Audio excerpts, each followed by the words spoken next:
Hello friends, आज हम करेंगे 9th क्लास के हिस्ट्री के बुक का पहला चैप्टर जिसका नाम है फ्रांसीसी क्रांति।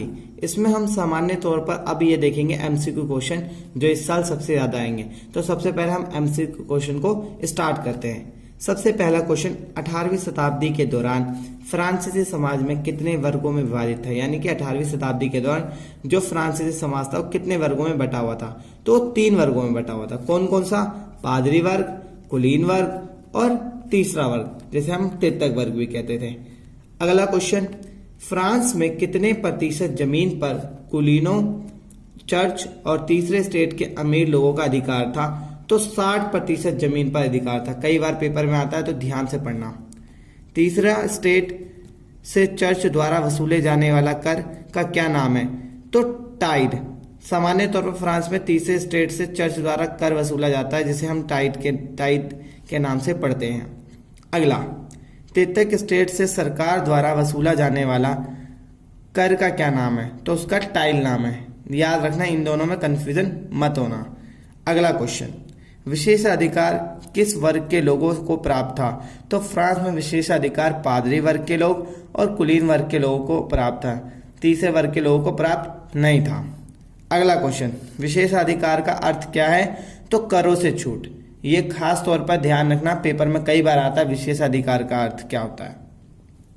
नेक्स्ट क्वेश्चन, सभी कर किस वर्ग के लोग दिया करते? तो फ्रांस में सभी प्रकार के कर तीसरे वर्ग के लोग दिया करते थे जो निम्न वर्ग के होते थे। नेक्स्ट क्वेश्चन, लुई 16वें फ्रांस की राजगद्दी पर कब बैठा? तो सन 1774 में लुई 16वें फ्रांस की गद्दी पर बैठ गया। अगला क्वेश्चन, लुई 16वें किस वंश से संबंधित था? तो लुई 16वें बुर्बो वंश से संबंधित था। लुई 16वें का विवाह किससे हुआ था? तो लुई 16वें का विवाह ऑस्ट्रिया की राजकुमारी मेरी एंटोइनस से हुआ था। कहा जाता है कि बहुत ज्यादा खूबसूरत थी। सन 18वीं शताब्दी में फ्रांस की मुद्रा का क्या नाम था? तो सन 18वीं शताब्दी में फ्रांस की मुद्रा का नाम लिब्रे था। यह बात खास तौर पर आता है, कई बार पेपर में ध्यान रखना। अमेरिकी स्वतंत्रता संघर्ष में ब्रिटेन के खिलाफ अमेरिका की सहायता किसने की थी? तो फ्रांस ने की थी, जिसके कारण फ्रांस के ऊपर बहुत ज्यादा कर्ज आ गया था। फ्रांस में जन्म आधारित विशेषाधिकार पर प्रश्न किस वर्ग के लोगों ने उठाया? तो सर्वप्रथम विशेषाधिकार पर आधारित जन्म पर आधारित जो विशेषाधिकार थे इसके ऊपर प्रश्न जो उठाया गया वो मध्यम वर्ग के लोगों ने उठाया जो पढ़े लिखे थे, जिनमें वकील, शिक्षक, लेखक, विचारक आदि आते थे। नेक्स्ट क्वेश्चन, बढ़ते कर के दबाव में लुई 16वें ने स्टेट जनरल की बैठक कब बुलाई? तो इससे बचने के लिए लुई 16वें ने 5 मई सन 1789 को स्टेट जनरल की बैठक बुलाई थी। नेक्स्ट क्वेश्चन, इसे ध्यान से समझना। स्टेट जनरल में मतदान किसके आधार पर होता था? तो स्टेट के आधार पर होता था। ठीक है। नेक्स्ट क्वेश्चन, किस वर्ग ने संख्या आधारित मतदान की मांग की थी? तो तीसरे वर्ग के लोगों ने की थी स्टेट जनरल में संख्या आधारित मतदान की मांग। ठीक है।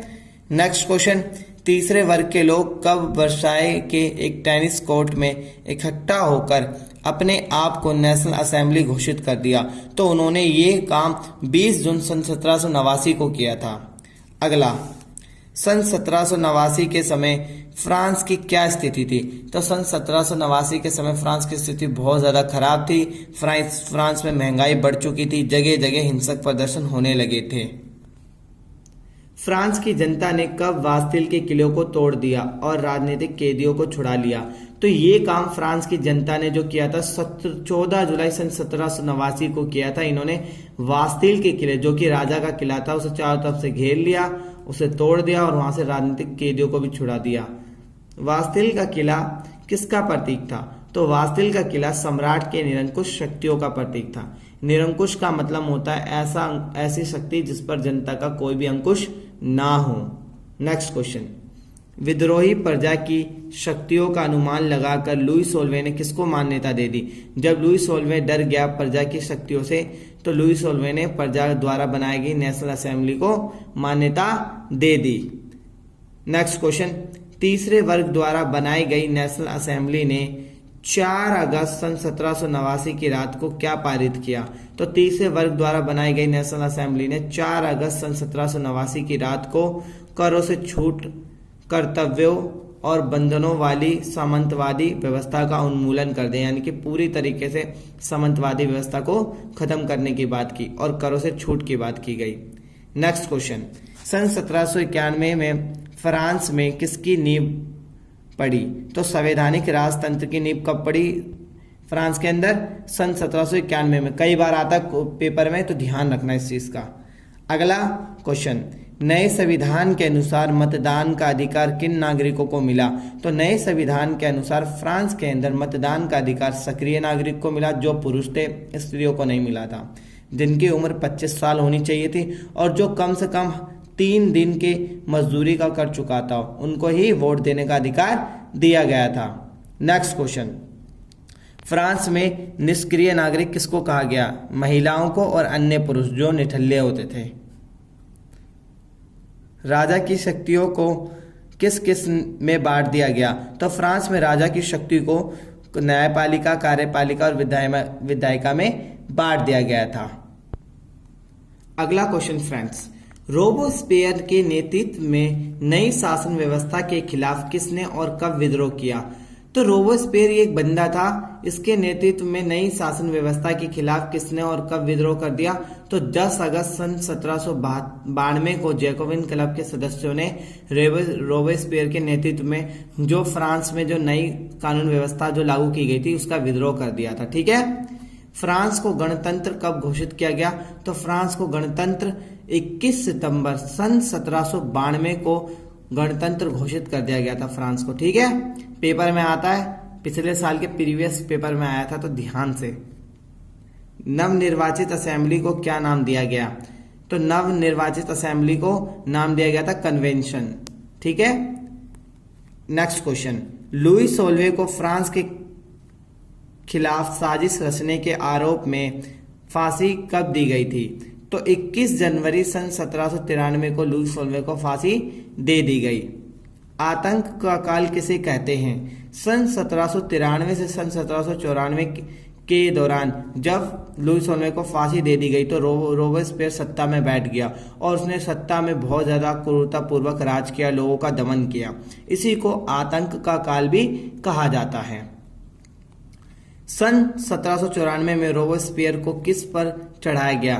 तो बहुत इंपॉर्टेंट क्वेश्चन है ये, इस पूरे चैप्टर के आखिरी में लिखा हुआ है और कई बार बच्चे इसे पढ़ना भूल जाते हैं। तो गिलोटिन पर चढ़ाया गया था। गिलोटिन जो होता है ये फांसी जैसा होता है, पर ये फांसी से थोड़ा अलग होता है। इसमें लोग ऑन द स्पॉट मारने की बात की जाती है।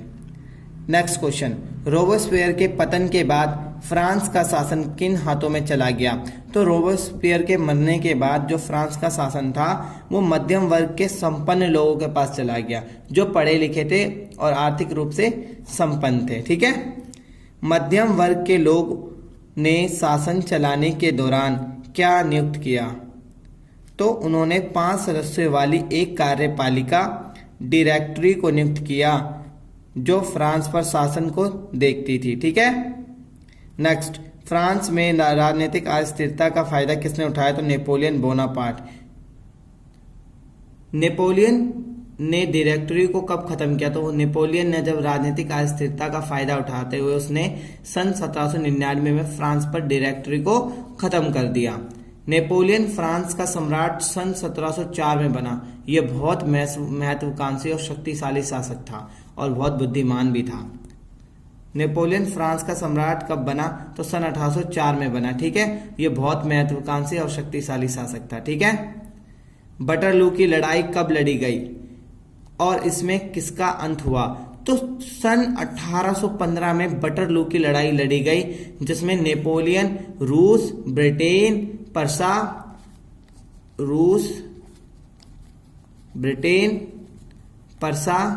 और ऑस्ट्रिया 4 साम्राज्यों से लड़ता है, पर उसमें नेपोलियन की हार हो जाती है। इसी को कहते हैं बटरलू की लड़ाई। ये नेपोलियन ने लड़ा था, जिसमें नेपोलियन का अंत हो गया था। ठीक है। ये पेपर में आया था पिछले साल के प्रीवियस में, तो इस चीज का खास ध्यान रखना। अगला क्वेश्चन, फ्रांसीसी क्रांति के मूल तत्व क्या थे? तो फ्रांसीसी क्रांति के मूल तत्व थे स्वतंत्रता, समानता, बंधुता। इस विचारधारा ने पूरे विश्व पर प्रभाव डाला। सन 1848 में फ्रांस के सभी उपनिवेशों ने किसका उन्मूलन कर दिया? तो दास प्रथा का उन्मूलन कर दिया था सन 1848 तक। आते आते फ्रांस के सारे उपनिवेशिक देश। उपनिवेश का अर्थ होता है जब कोई शक्तिशाली देश किसी कमजोर देश के ऊपर शासन करता है तो उसे हम उपनिवेश बोलते हैं। ठीक है। अगला, फ्रांस में महिलाओं को अधिकार कब मिला? तो सन 1946 में वोट देने का अधिकार मिला था महिलाओं को फ्रांस में। फ्रांस की राजधानी क्या थी? तो फ्रांस की राजधानी पेरिस थी और आज भी पेरिस ही है। फ्रांसीसी क्रांति कब हुई? सबसे मेन जो पेपर में कई बार आता है, 14 जुलाई सन 1789 को फ्रांसीसी क्रांति हुई। बहुत इंपॉर्टेंट है, याद रखना इस चीज को। फ्रांस की आबादी कब से कब तक बढ़ी? तो फ्रांस की आबादी 1715 से लेकर 1789 तक फ्रांस की आबादी 2.3 करोड़ से लेकर बढ़कर सन 1789 में 2.8 करोड़ हो गई। जॉन लॉक और जियो जॉक रूसो जैसे दार्शनिक ने कौन सी परिकल्पना को प्रस्तुत किया? इन्होंने स्वतंत्रता, समान नियम तथा समान अवसरों के विचार पर आधारित समाज की परिकल्पना को प्रस्तुत किया फ्रांस के अंदर। जॉन लॉक ने किसमें राजा के निरंकुश अधिकारों का खंडन किया? तो जॉन लॉक ने एक पुस्तक लिखी थी जिसमें उसने राजा के निरंकुश अधिकारों का खंडन किया था। उस पुस्तक का नाम है टू ट्रीटाइजेस ऑफ गवर्नमेंट। ठीक है, ये खास तौर पे ध्यान रखना, इसका नाम पेपर में कई बार आता है पेपर में। नेक्स्ट, मॉन्टेस्क्यू ने किसकी रचना की और उसमें क्या कहा? मॉन्टेस्क्यू ने the spirit of the laws की रचना की। इसमें उसने सरकार की शक्तियों का विभाजन कार्यपालिका, विधायिका, न्यायपालिका में करने की बात की थी। नेक्स्ट क्वेश्चन, रूसो द्वारा लिखी गई पुस्तक का नाम क्या है? कई बार पूछा जाता है पेपर में, तो ध्यान रखना, द सोशल कॉन्ट्रैक्ट रूसो द्वारा लिखी गई एकमात्र पुस्तक थी। तीसरे वर्ग के लोगों के आंदोलन का नेतृत्व किसने किया? तो मिराव्यो और आबेसिये ने किया। मिराव्यो जो कि कुलीन वर्ग का था, तब भी इसने तीसरे वर्ग के लोगों का आंदोलन में नेतृत्व किया था।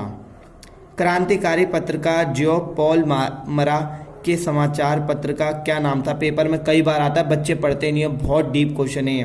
तो लामी द पप्ल उसके समाचार पत्र का नाम था।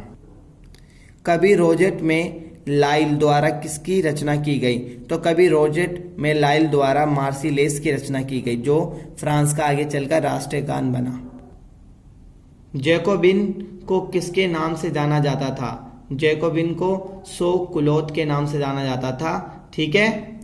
स्वतंत्रता क्या है, ये लेख किसने लिखा? क्रांतिकारी पत्रकार कैमिल डेसमोलिन्स ने ये लेख लिखा था, स्वतंत्रता क्या, और कब लिखा था? सन 1793 में अपने समाचार पत्र में। अब प्रतीक चिन्ह की बात करते हैं, कई बार पेपर में आता है, बहुत बार, कि फ्रांस में कौन कौन से प्रतीक चिन्ह किस किस की वो है। तो सबसे पहला टूटी हुई बेड़िया, जो कि स्वतंत्रता का प्रतीक है, पेपर में आता है, इसका खास ध्यान रखना। छड़ों का बच्चेदार गट्ठा, ये एकता का प्रतीक है। त्रिभुजाकार में रोशनी बिखेरती आंख, जो कि ज्ञान का प्रतीक है। राजदंड, जो कि शाही सत्ता का प्रतीक है। अपनी पूछ मुंह में लिए सांप, सनातनता का प्रतीक है, यानी कि सच्चाई का प्रतीक है। लाल फ्राइजियन टोपी, जो दासों द्वारा स्वतंत्र होने के बाद पहनी गई फ्रांस के अंदर, इसे लाल फ्राइजियन टोपी कहते हैं। नीला सफेद लाल फ्रांस के राष्ट्रीय रंग है, याद रखना, पेपर में आता है, यूपीएससी के क्वेश्चन में भी एक बार आया था। डैनो का स्त्री कानून का मानवीय रूप है। विधिपट कानून सबके लिए समान है, इसका रूप है।